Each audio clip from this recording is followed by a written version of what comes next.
The awesome power of nature, at once beautiful and terrifying, benevolent and cruel, constantly changing, destroying and renewing its contours, the planet Earth makes no allowance for man. But of all the planet's great exhibitions of might, none is more powerful and fearsome than a volcano. On May 18, 1980, in Washington State, a volcano erupted with the shattering strength of a hydrogen bomb, flattening forests like kindling and searing the life out of 100 square miles of timberland. The gigantic blast sent a cloud of black ash around the world and formed a lethal river of mud that smothered everything in its path. This is the story of the eruption of Mount St. Helens, of the Earth's terrible power and man's valiant attempts to adapt and learn from it, of the tragedy of its victims and the triumph of those who survived, and of a continuing threat still as frightening and unpredictable as ever before. Through it all, ABC News was there. Watch now the original ABC News broadcasts of a great TV news story, Volcano, the eruption of Mount St. Helens. From ABC News, great TV news stories with Ted Koppel, Sam Donaldson, Frank Reynolds, Max Robinson, Tom Jarrell, Hugh Downs, and the worldwide resources of ABC News. That suddenly live crater at Mount St. Helens in Washington State produced an extraordinary outpouring of smoke and ash today. From a distance, it was an awesome and strangely beautiful sight.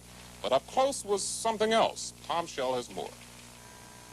The eruptions of Mount St. Helens are becoming more intense, apparently building toward a major event. This one this morning was exceptionally violent, and volcanologists are excited. It's impossible to predict, but one can have a personal hunch. And things are, as I said, are looking as though we're having a kind of build-up towards some perhaps impressive phenomena. The power of the eruption, I thought, was extremely impressive. It looked as though the crater were being enlarged, and that's been growing steadily. And as I said, the gas and steam plumes were surging out with great violence, which indicates there's a lot of pressure from below. Geologists are being cautious about making any prediction about a major eruption.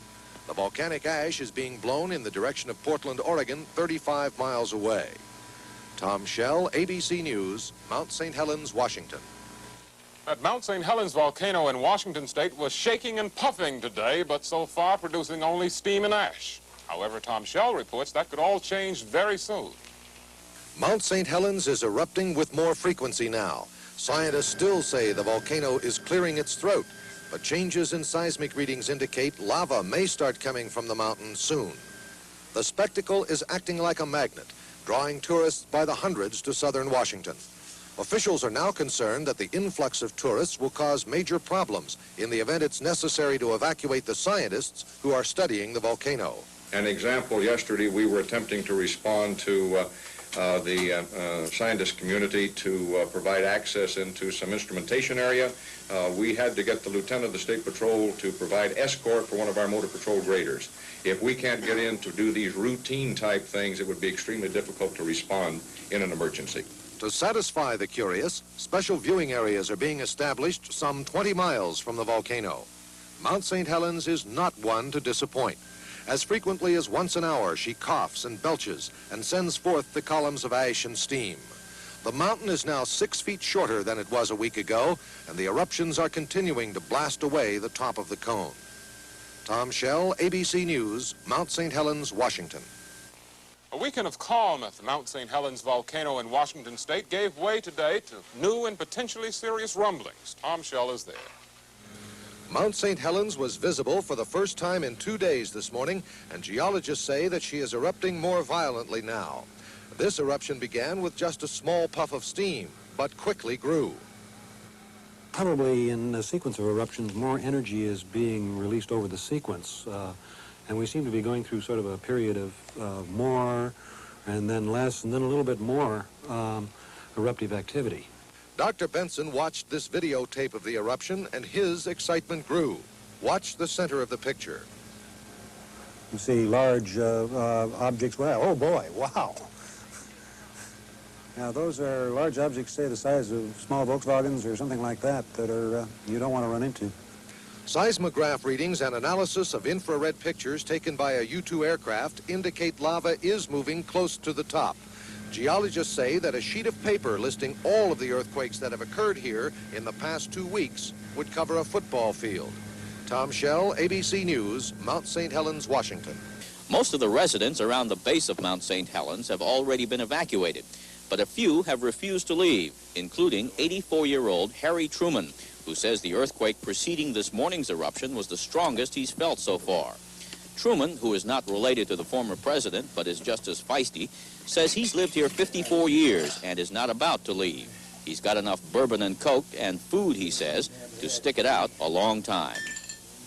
If I left, it'd kill me. If I left this place and lost my home, I'd die in a week. I couldn't live. I couldn't stand it. So I'm like that old captain, and by God, I'm going down the ship. But other residents aren't as fearless. Some have been evacuated to the tiny town of Cougar, about 13 miles from the crater. Debbie Grossi says the experience has been terrifying. I'm just afraid that, it's really going to erupt, and, then my things will be gone. It's really a scary thing. Mount St. Helens, for 123 years it was dormant, but today the volcano exploded with a powerful force that turned daylight to dark. Tonight, the death toll from the explosion has reached at least 7. Tom Schell reports. Mount St. Helens literally blew her top this morning and has been belching smoke and ash ever since. There are unconfirmed reports of lava flowing on the mountain. The volcano was over 9,700 feet high, but lost an estimated 700 feet today. At least 5 people have been killed and many others are missing. The smoke and ash is covering a wide area of the Pacific Northwest, as we can see in this infrared satellite photo. The cloud of ash extends from Mount St. Helens eastward across the Idaho Panhandle into Montana.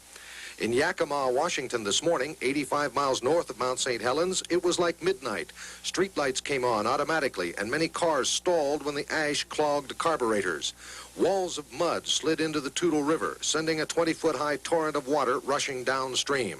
A Weyerhaeuser logging camp was wiped out, and the logs swept downriver. The debris took out one bridge and forced the closing of the Interstate 5 bridge for several hours.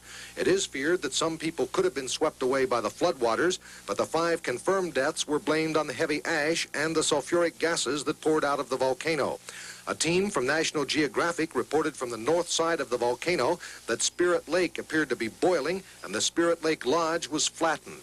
That's the home of Harry Truman, the 83-year-old caretaker who has refused to leave the mountain. Tom Schell, ABC News, Mount St. Helens, Washington. This is how Mount St. Helens looked 2 days before it began erupting, March 27th. A volcano that had been sleeping for 123 years. And this is Mount St. Helens today, after yesterday's massive eruption that blew away 1,200 feet of the top. The thundering explosion was heard 200 miles away and sent tons of mud and molten glass tumbling into the Toutle River. 4 separate walls of water swept downstream, wiping out scores of homes and some lumber camps. Today, the floodwaters are receding and exposing much of the damage that was hidden by the high waters. Near the mouth of the Toutle River, a strange phenomenon appeared this afternoon. It appears to be a steam vent that keeps the water roiling. National Guard and Air Force helicopters are flying search patterns along the valley, looking for the more than 20 persons listed as missing. Even as the search continues, people are still getting into trouble.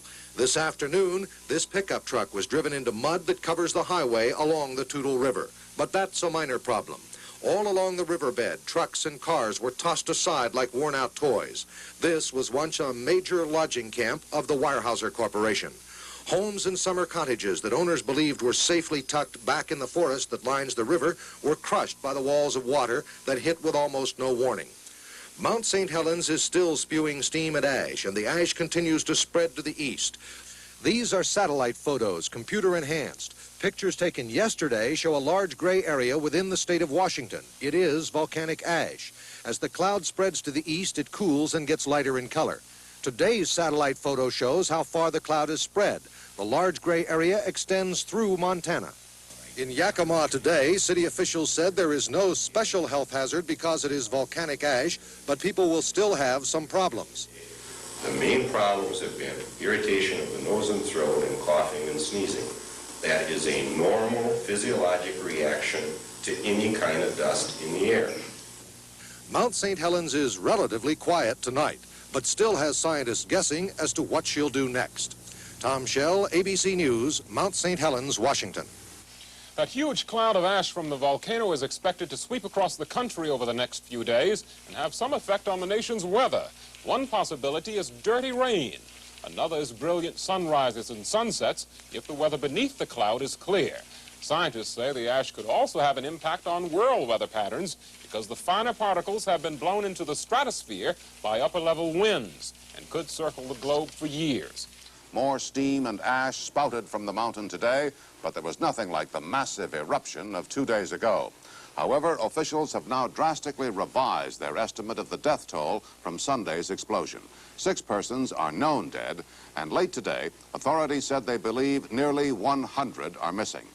The great cloud of ash from the volcano is now drifting across the Midwest and East, but not in sufficient density to cause serious problems. However, in parts of the Northwest, the impact of Mount St. Helens has been devastating. We have a series of reports tonight. First, here is Tom Schell. Today, we got the first close-up look at Mount St. Helens since the massive eruption Sunday morning. This is the area that blew out. It is the slope that had been bulging for several days. The force of the blast flattened everything in its path. These logs were a forest until 8:30 a.m. Sunday. The landscape is almost colorless because of the heavy coating of volcanic ash. This is the bottom of the Toutle River, the water cut off by a 200-foot-high mud flow that acts as a natural dam. Scientists say the water will soon come over the dam, probably causing major flooding downstream. If the dam bursts, it could cause flooding at the towns of Kelso and Longview, Washington, 40 miles away, where 50,000 people live. Silt and mud that got into the Toutle River from the eruption has been carried into the Columbia River, making it too shallow for shipping. At least a dozen freighters are stranded in the ports of Vancouver, Washington, and Portland, Oregon. Mount St. Helens is continuing to send up clouds of ash that are drifting to the east, dropping a heavy layer of ash over a large area. Tom Schell, ABC News, Mount St. Helens, Washington. A horrible-looking sight. That's the way President Carter described the area around Mount St. Helens today after an hour-long helicopter tour of the region. Mr. Carter said the devastation was worse than he expected to see and predicted it will take years to clean up the mess caused by last Sunday's eruption of the volcano.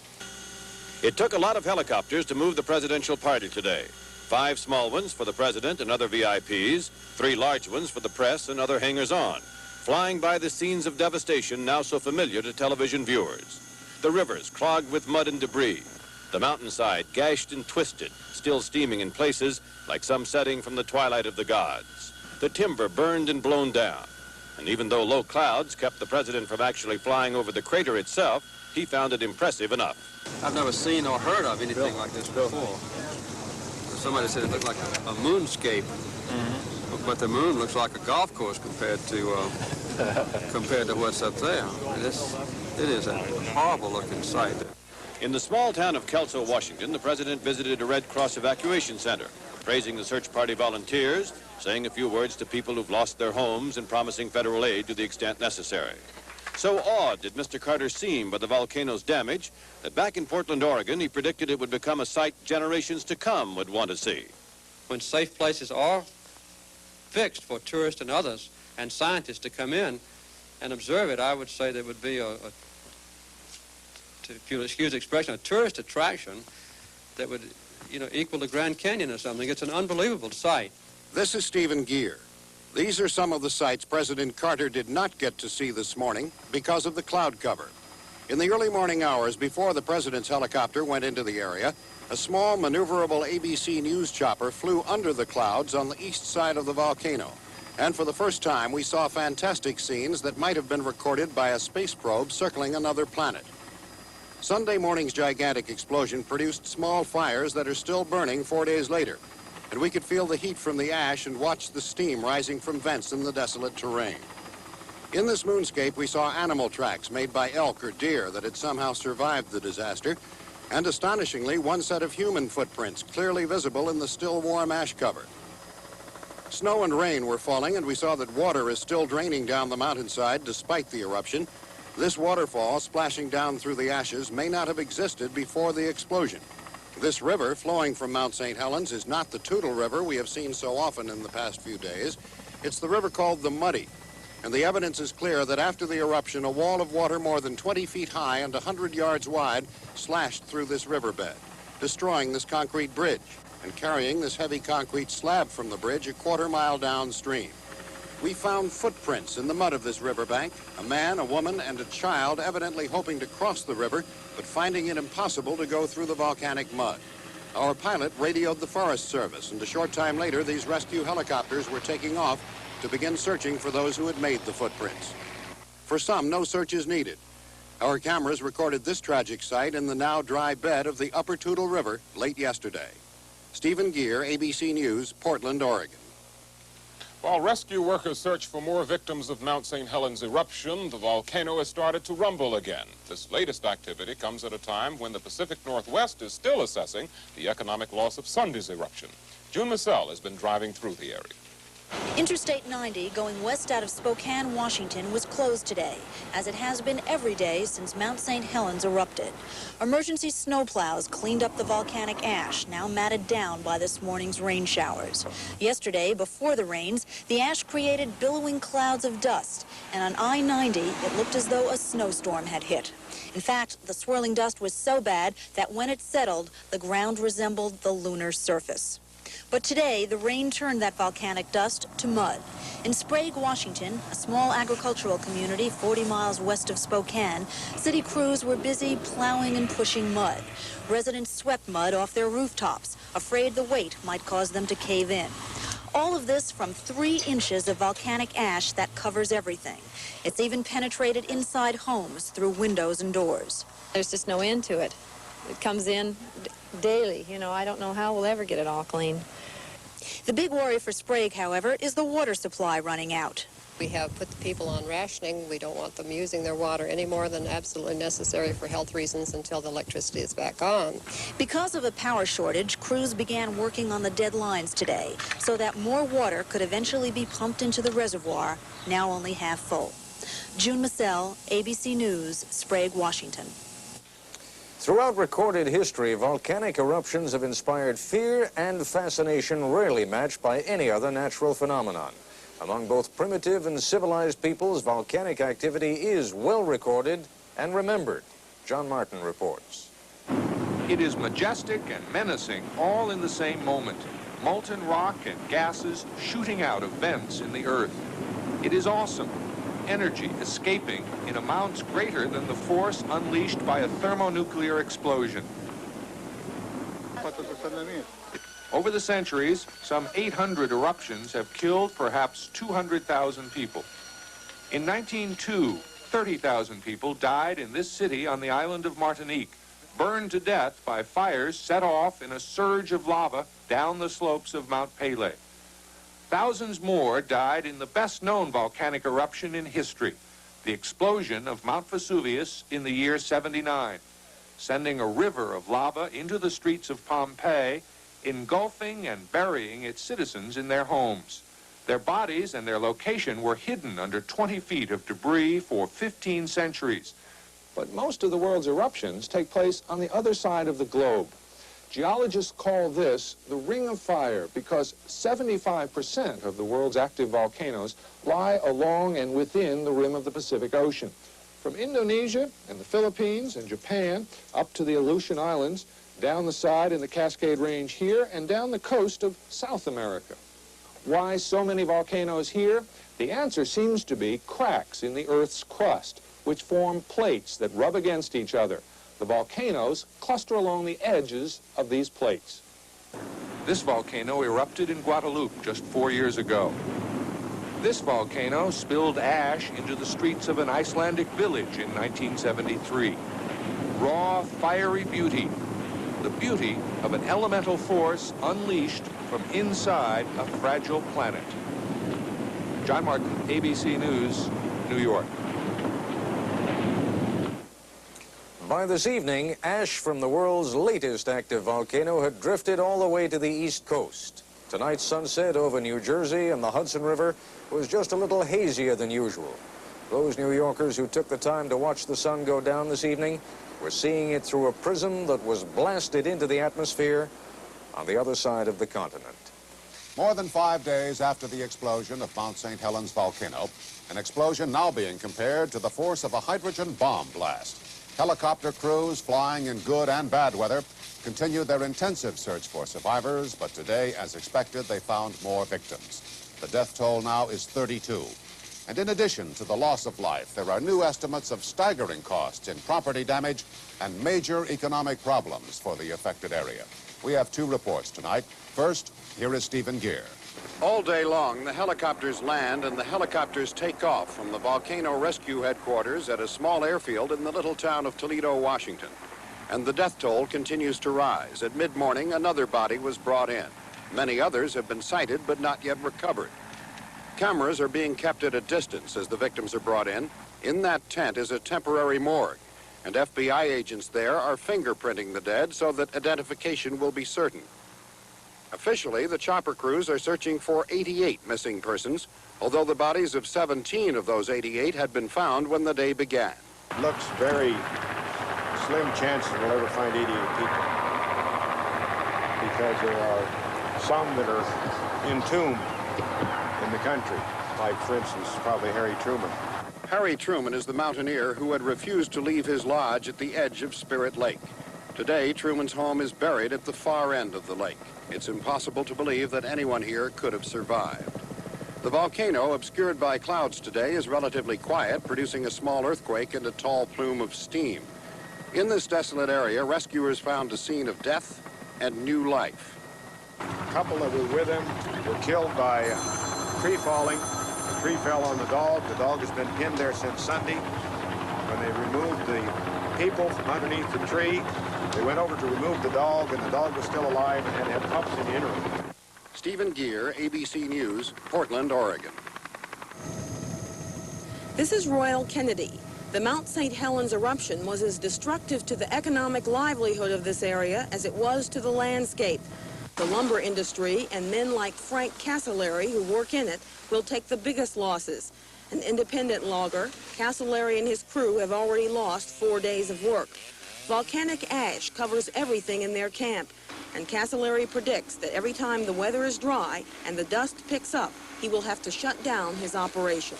Truckers can't haul logs because of the dust, and loggers can't log because of it, and people are scared to go close to the mountain.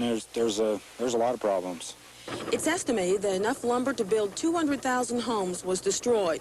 Losses for the entire timber industry are estimated at $500 million. The commercial fishing industry will be hurt by the loss of millions of fish, killed when volcanic ash and steaming mudslides heated the water to over 90 degrees. Silt and debris from the volcano virtually closed the port of Portland this week. The Columbia River channel, normally 40 feet deep, was half filled and unpassable in some sections. The Army Corps of Engineers has begun dredging operations, but it will be at least July before the port is ready for normal traffic. Royal Kennedy, ABC News, Portland. Good evening. A new plume of ash rising 45,000 feet and pulsing at 10-minute intervals like a steam engine. That is the description of today's major eruption of the volcano Mount St. Helens. It was the biggest blast in a week of a series of volcanic activity which experts now say could continue for several years. The latest from Royal Kennedy. Because of blowing ash from this morning's eruption, motorists were warned to stay off the roads. Some of those who didn't heed the warning were involved in this 14-car pileup on Interstate 5. 20 people were injured, 2 of them seriously.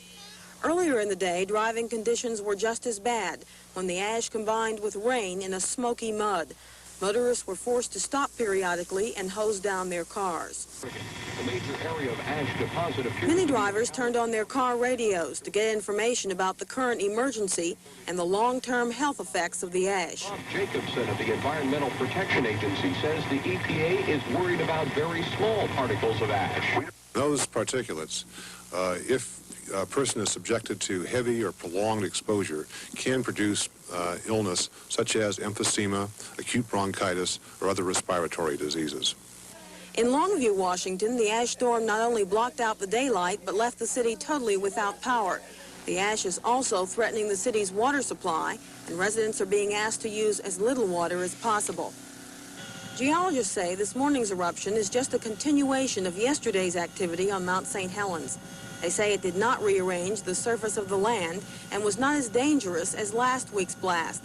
But they point out that ash from volcanic eruptions is something the people of this area will have to live with for years to come. Standing on the landing gear of the helicopter, ABC News cameraman Tony Gonzalez photographed the headwaters of the Toutle River this morning, and he reports that the layer of ash is much heavier since last weekend's eruption. Our chopper was climbing toward the peak of Mount St. Helens, and here, looking toward the rising sun, we see the rim of the crater.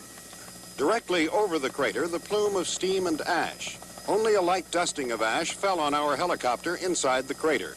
2 earthquakes rattled the mountain this morning following yesterday's tremors, which indicated the movement of molten rock within the mountain.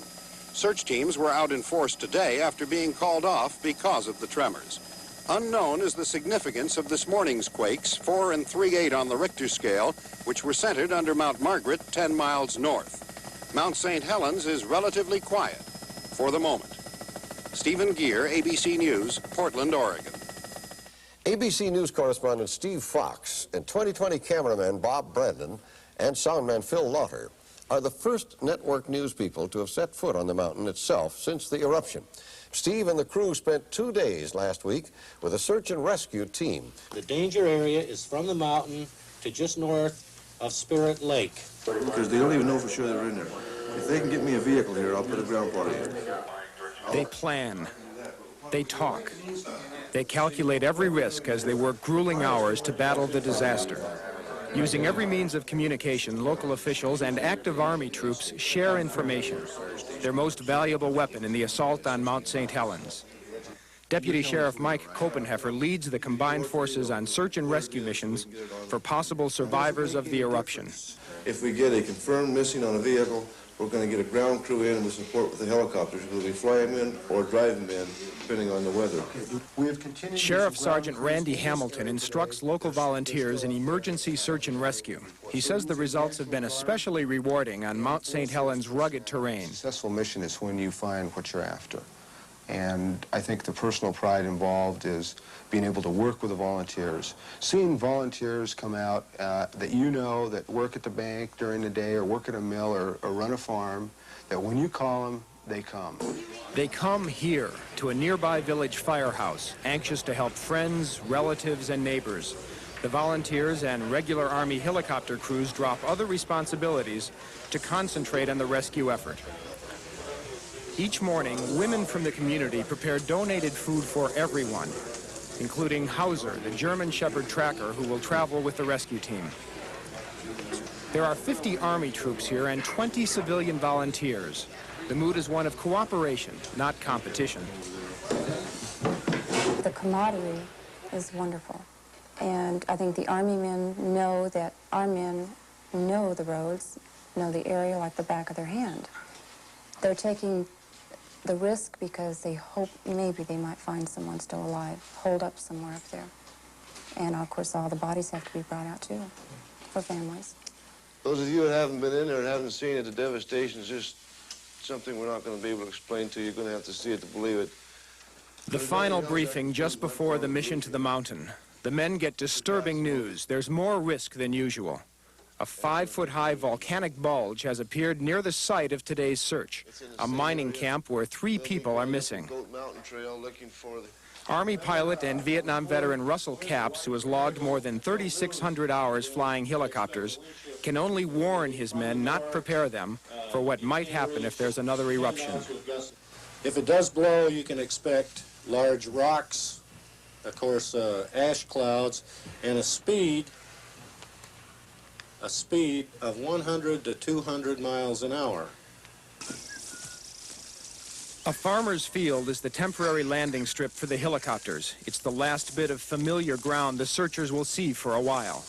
The men take along survival kits. They may be trapped on the mountain overnight, as one helicopter crew was the night before. Deputy Sheriff Brian Hill is Hauser's partner. Hill has trained the dog for 2 years. Hauser's learned how to track down human beings, dead or alive. The helicopter pilots are from Fort Lewis, Washington. This kind of flying is not unusual for them. All of them have been trained to fly behind enemy lines and pluck out wounded soldiers.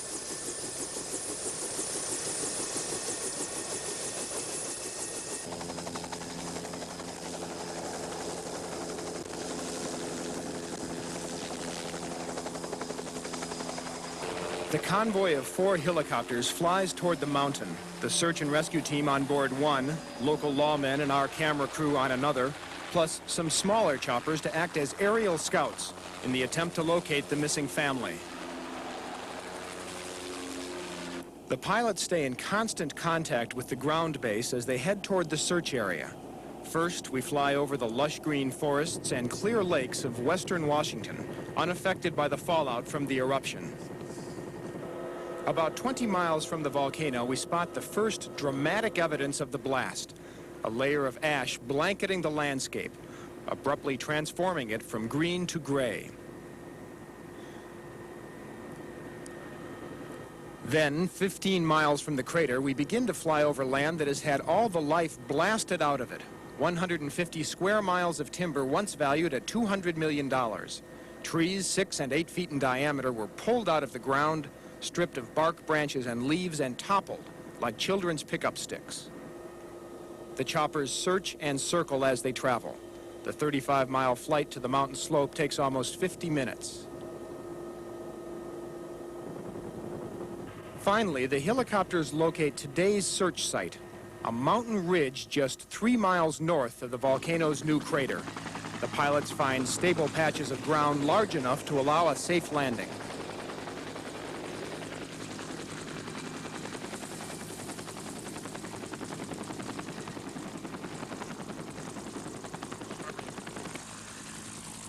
Deputy Hill and Hauser are first off the helicopter. They will lead the advance team of searchers. This party will go ahead to try and find the mining camp where the missing people lived and worked. Ducking to avoid the still spinning blades, the men move away from the copter and gather on a knoll. They then face their first big problem, simply finding out where they are. This country is ruined so bad that the landmarks on the map and what you have out here is absolutely two different things. The searchers set out and immediately encounter the problems of moving on the ground. Trees that look like tinder from the air turn out to be 6 to 10 foot high obstacles that must be scaled, scrambled over.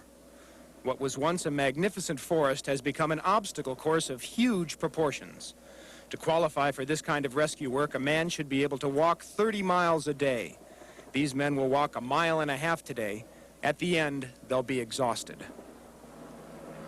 Once, deer, bobcat, cougar, bear, and elk roamed this wilderness. Now there's no life within a 15-mile radius of the crater. The only movement is the search team. The only color, the gray ash. The only sound, the helicopter, which points the searchers in the right direction. Right now, the search and rescue party has gotten far ahead of us. They're up on the side of the mountain now at the site of an old gold mine where they believe 3 people may have sought shelter right after the eruption. The ash and muck is 4 feet deep in places, covered with a thin crust that breaks at the slightest touch. The ash itself covers 3 feet of snow on the mountain. When wet, the stuff pulls at the boots of the men. When they use a fallen log as a bridge to cross a ravine or as a stairway, the wet ash makes the surface slick and dangerous. Before the eruption, Elk Lake was a major landmark here. The force of the blast blew all of the water out of the lake and filled it with mud and debris. Elk Lake just doesn't exist anymore. The men are looking for a piece of mining equipment, a compressor they know must have been near the mine entrance. Okay, we're approaching the compressor at the mine. Can you give us an approximate location of the cabin from the mine? If they're in the right place, maybe, just maybe, someone may still be alive there.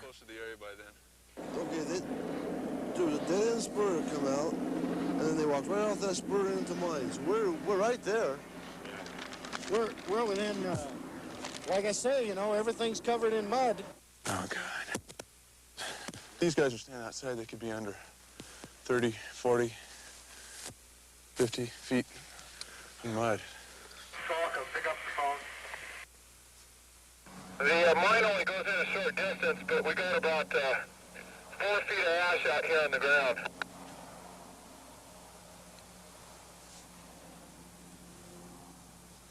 Any chance we're inside? Negative. Positive on that. We'll start working our way downstream towards you from this location. Quickly, the searchers are convinced there's no one left at the mine. They move downhill looking for a likely place for a cabin, but it's getting late. Okay, it's 4:45 now. We better start working up on that knob. They're going to pay us up there? I hope so. The weather is closing in. The men are getting anxious to get off the mountain, but they know the cabin is up here somewhere, and the missing people. The searchers and the dog houser come to a clearing just as the helicopters are being called in to pick up the search All party. I need the verification where they're going to pick us up, Grover. That's going to save us about a half a mile walk through this stuff. I think we just found the cabin. We'll get back to you in a minute. Hauser is sent in first, encouraged by Deputy Hill. See?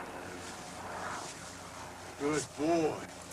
The roof of the cabin is completely flattened. Not much left underneath. That's a good boy. That's scary. Okay. That's scary. Yeah, I think we located one, Mike. Okay.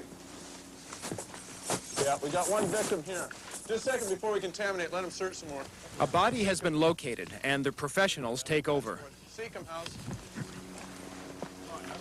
234. See, that's a good boy. That's a good boy. Hauser's success is praised by his partner. He is urged to keep searching. The highly trained dog can smell a body even under the deep layer of ash. Seek. Oh, good boy. That could be another victim right there. Victim number 2, buried beneath a foot of suffocating volcanic ash. Yes. Okay, one more. Let's go find him. Good boy. Check and see if there's a victim right there. He identified there for a second.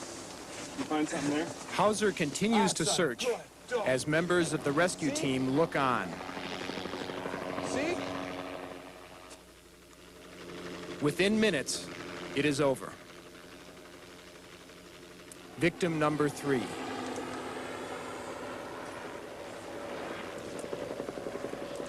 The locations of all 3 bodies are marked for recovery later, after the oncoming bad weather clears. The searchers move slowly now, attaching red markers, the only color on the mountain. Helicopters arrive to retrieve the exhausted team members almost 4 hours after the mountain search began.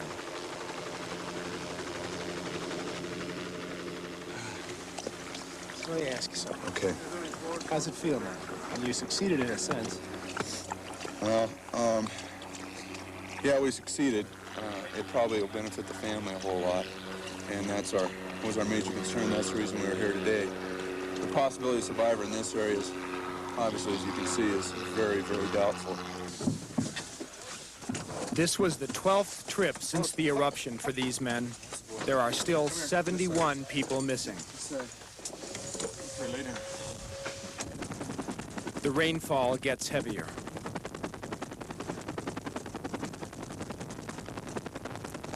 They head for home to begin again tomorrow.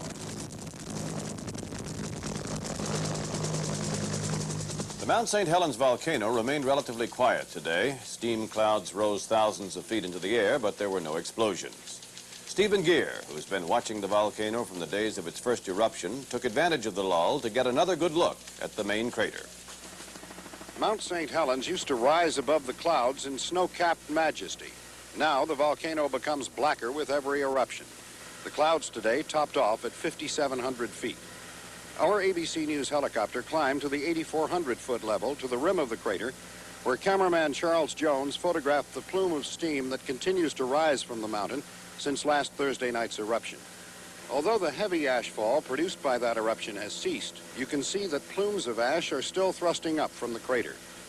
These photographs raise the question of whether a lava dome may be building in the crater, as reported, then denied by U.S. Geological Survey scientists late last month. We asked Dr. Tom Benson, a geologist at Portland State University, to examine today's videotape.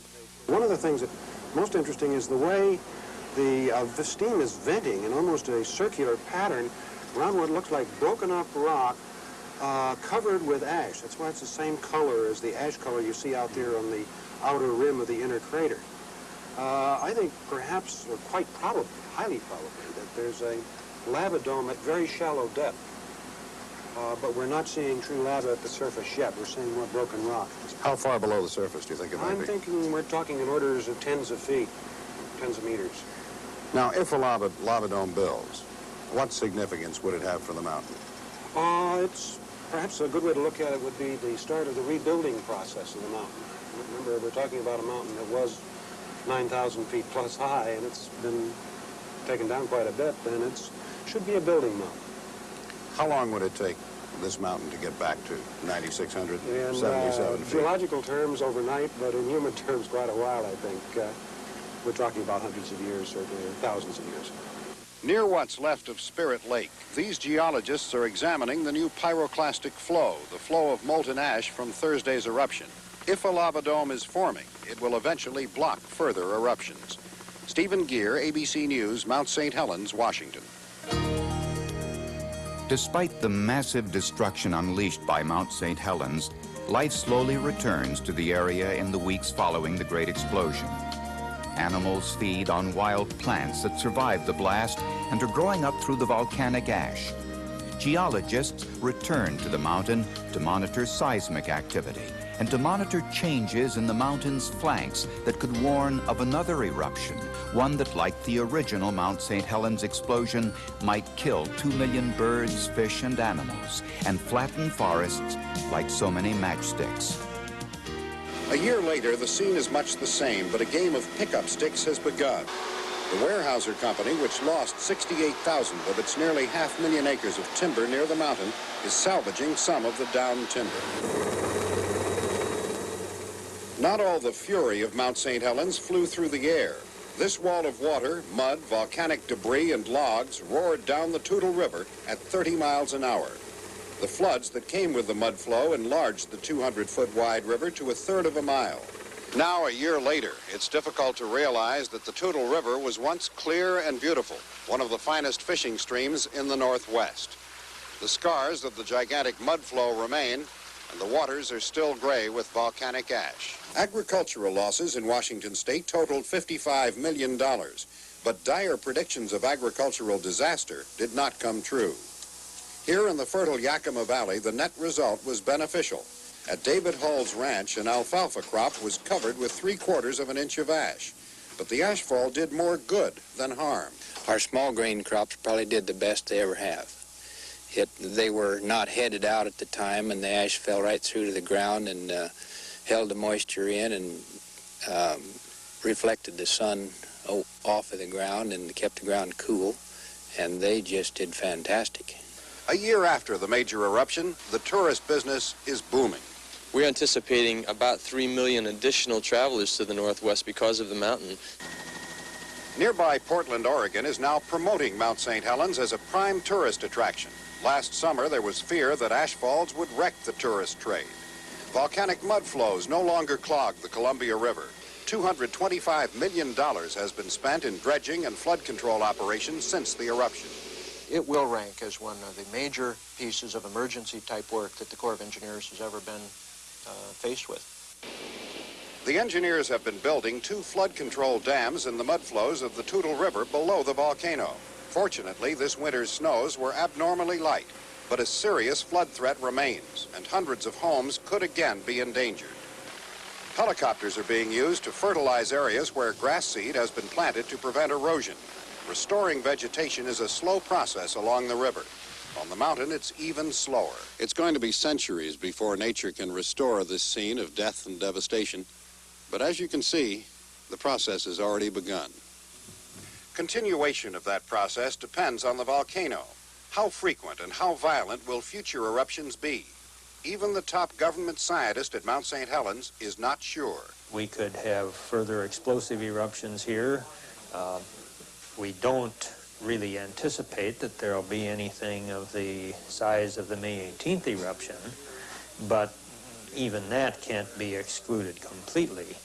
That doubt exists, even though Mount St. Helens is now the most wired volcano in the world. Seismographs record every tremor, and on a ridge 5 miles from the crater, geologists have erected a virtual laboratory of volcanology, including a videotape camera and a laser instrument that probes the mountain's surface. The information gathered here gives geologists a good chance of predicting what may happen tomorrow, but predicting what may happen next month or next year is largely guesswork. However, the eruption of Mount St. Helens has been very useful as a reminder that the western United States is an area of explosive volcanoes. Effectively, any of the Cascade volcanoes could erupt. All of them have erupted within the last few thousand years. In the Cascade Range, there are a dozen active volcanoes. 5 erupted in the 19th century, 2 in this century up to now, Mount St. Helens and California's Mount Lassen, which erupted repeatedly from 1914 through 1917. Other Cascade volcanoes have produced warning signals. In 1975, Mount Baker belched jets of steam and sulfur. And while Mount St. Helens was still smoking last summer, its neighbor Mount Hood was shaking with a series of earthquakes. I think that there are probably a dozen of the Cascade volcanoes that have the potential for erupting again in the future. Mount Hood is certainly one of them. You've mentioned Mount Baker already and Lassen. I think that Shasta and Rainier are also strong candidates. Whether they will erupt in our lifetimes or our children's lifetimes, we can't be sure. And uncertainty still hangs over Mount St. Helens. When you stand here on the side of the volcano 3 miles from the crater and consider the awesome force that blew away the top and the north face of the mountain, and when you consider that no one was able to predict an eruption of that magnitude, then it's easy to understand that precise predictions of the volcano's future activity are impossible.